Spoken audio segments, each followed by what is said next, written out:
Учить алфавит Тансулу начала в 9 лет. До этого ходить в школу девочка просто не могла, не было документов.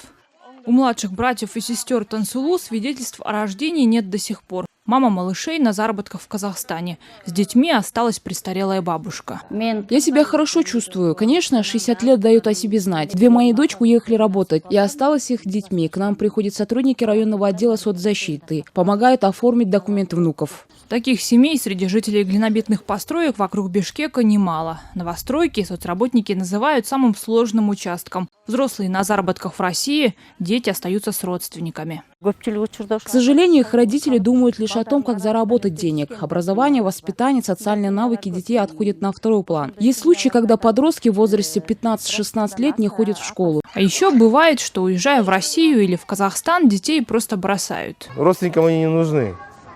И таких детей привозят к нам. Работает вся семья. Они просто их там оставляют и все. Мама этих двух малышей тоже уехала работать в Москву. В приюте мальчики всего неделю. Оттого они еще не замечают ничего. Ни шумных детей вокруг, ни их новых забав.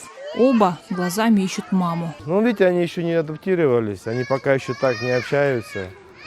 Ну, пытаются сейчас. Я думаю, побудут немножко, они адаптируются и нормально все у них будет.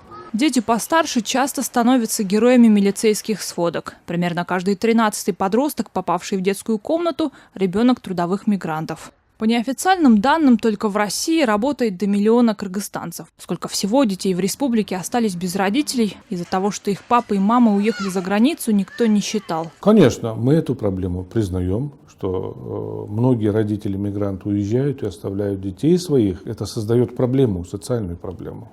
Но мы не делим детей на мигрантов и не мигрантов. В этом интернате почти у каждого 4-го воспитанника родители в Москве. Некоторые из них отправляют денежные переводы прямо на имя директора учреждения. Хотя это, конечно, не афишируется. Москва – это большой город. Люди идут, чтобы найти работу, чтобы своих детей прикормить, одевать красиво. Деньги на красивые наряды для дочери мама Бегимай зарабатывает, трудясь в рыбном цехе в подмосковном Голицыно. Приезжать в Бишкек ей удается очень редко. Вот и приходится умещать материнскую любовь в одну скайп-сессию. Раз в неделю один разговор. Мы уже почти год не были там. Вот каждый звоним, так и плачет она. Вот, говорит, скучает. Каникулда барабыз біз. Каникулда барып чугулубуз. Кудай буйрса азыр калды. Все. Дюбек Бегалиева, Азат Интымаков. Настоящее время из Бишкека.